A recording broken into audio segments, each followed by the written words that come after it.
Hey guys, I was going to save this conversation until tomorrow, but I just can't wait. These guys are infuriating.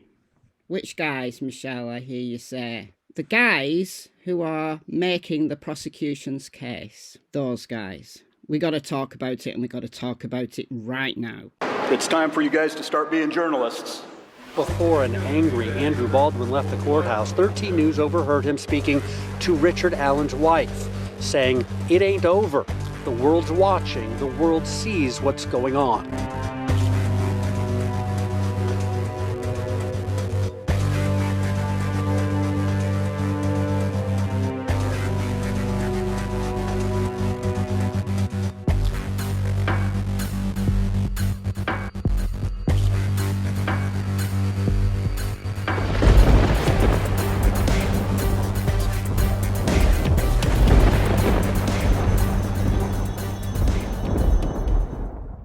So everyone came into court this morning, and immediately, without calling any further witnesses, the defence rested. So everyone then had to scramble. No one was expecting it. They had to scramble to get witnesses in. It's Nick McClelland's rebuttal case. And it's that I want to talk about, because they've reinvented history. So we got Bree Wilbur back on the stand. We've got Brian Harshman.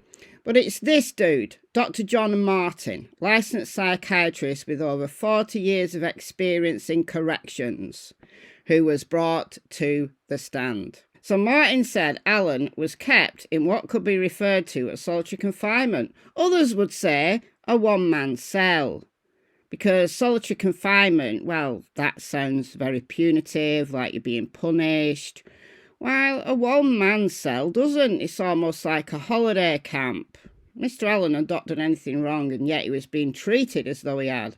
Or at least, that's what he could have felt. So it's all very calming. It's, getting the jury to think, oh, this is a nice man. We can believe what he says. Well, Martin said he knew Allen had suicide companions and had expressed suicidal interests.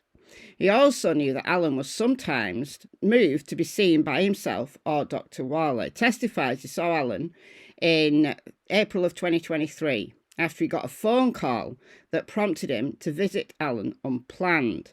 Martin said he saw him naked, lying naked on the cell mattress with feces smeared on his body. He told prison staff he needed to see Allen, and they practically dragged him to a shower and gave him a gown. So this is attempting to put a context to the videos that are being played. Videos of him being dragged around, of being showered by guards. It's all putting a context to it so it doesn't seem so bad.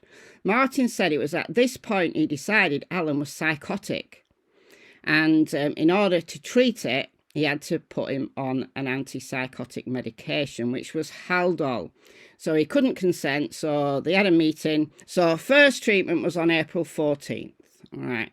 Testified he gave him 5 milligrams, short-acting, just to get him over that hump, and a small amount just to make sure he didn't react to it. Then he was fine. So he was given 15 milligram doses of long-acting Haldol every 4 weeks. First dose administered on April 18th. All good so far. Martin said he saw Allen 1 week later and that he was still psychotic, but there was some improvement, so that'll be around April 25th. Keep note of these dates. He described the improvement as there being no evidence of smearing feces and that Allen would recognise him, but did not know the date. So he's considering an improvement if he's not smearing feces on himself. Okay, it's a low bar. You've got to admit it's a low bar. Martin told the court that Allen knew he was in prison and asked for his wife and Taco Bell. There was also improvement in his coherence. He was eating and he was sleeping. So he believed that April 13th was the height of Allen's psychosis. Note that date.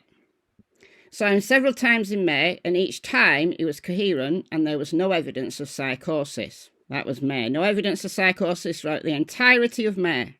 By the end of the month, Allen was eating meals and had spoken to his wife. June 20th, he'd gone 7 weeks without showing any signs of psychosis. And he decided at that point to stop the Haldol injections.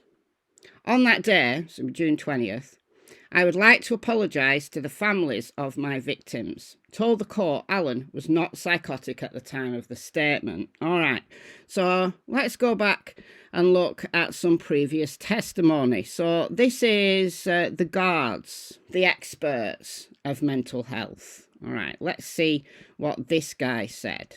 Officer Michael Clements worked at Westville for 4 years, and April 6th, he noted Alan was making strange statements. This is Psychosis Month, all right?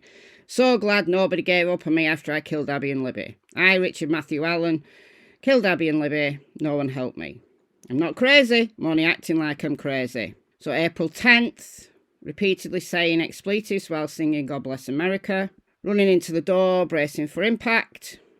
So throughout April, lots of confessions. Everyone agrees he was psychotic at this point. Even the psychiatrist, who's a paid state actor, he is.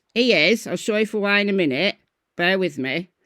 I want to confess I know a lot. What more do I got to do? Rolling around on the ground. I killed Abby and Libby. My wife wasn't involved. I want to confess. Can I talk? Can you listen? How do I prove I'm insane? Why are you doing this? Do I know you, God? I'll take some KFC. My grandpa molested me. Am I already dead?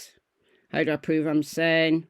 How do I go home? Am I in jail? I'm not racist. Please help me.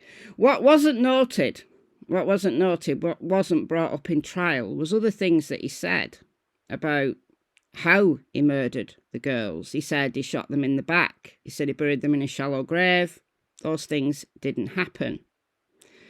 And we know that the things he claimed about molesting people didn't happen.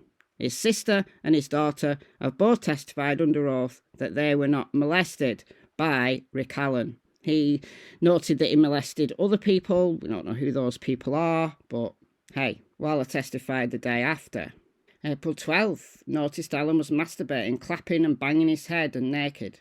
And then it was at the beginning of May when he made that detailed confession that only the killer would know. You know, the van, I went to see his parents in the morning, decided not to go to lunch. Instead, he bought beers and he went to the bridge. He saw the girls, he wanted to rape the girls, followed the girls, and while walking, a bullet magically fell from his gun. Told the girls down the hill, and then saw a van and got scared. And then told the girls to cross the creek, and then cut their throats and cover their body with branches. So instead of just running away, he did all of that stuff. Okay, right. Only the killer would know. We've talked all about the timeline. It does not make sense. Well, where is this reinventing history? We have to rewind a little and go to the 3-day hearing that happened at the end of July, beginning of August. And thank the Lord for people who were there, who made notes of what Dr. Waller said in that hearing. Because people have tried to get transcripts for what Waller said and have been turned down. Well, isn't it interesting? Isn't it interesting? Because these are the notes. These are from Yellow Jacket. So thank the Lord that people took extensive notes. Because here's a blow-by-blow account. Have you bear in mind that the psychiatrist, Dr. Martin, who probably needs to give his medical degree back or something, because he said that throughout May and June, no sign of psychosis. Well, I don't know. Somebody's lying. All right, these are Waller's notes from March. Rick states, I don't feel right. April 1st, suicide ideation and delusions. Insomnia, poor appetite, hopelessness, low self-esteem, and more. April 2nd, Rick was more critical. April 13th, grave disability noted, observed consuming feces. Involuntary medication hearing. April 21st, had a conversation with him regarding his competency to stand trial because at that point the trial was still going ahead in May. Disjointed thoughts, confessing. May 3rd, Rick confessed. And we know now what he confessed. Throughout May, worsening condition by May 12th. Rick's disorganised thinking had accelerated. On May 18th, he had a man-down incident due to his next scheduled injection. A vegetative state. He was in a vegetative state. May 22nd, depression at peak. Physiological symptoms including trembling, stuttering, buckling knees and bulging eyes. So Dr. Martin, psychiatrist who've got a medical degree, seems to have not seen the bulging eyes, the buckling knees, the stuttering. No. And it was only in July that some signs of improvement were noted. So who's telling the truth? Was the things that Waller said in July the truth? Or is what Dr. Martin today said is the truth? Because Dr. Waller said that May was Rick's worst month. Physiological symptoms, bulging eyes. And it was only in July that there was some improvement. Dr. Martin, however, didn't seem to notice any of that.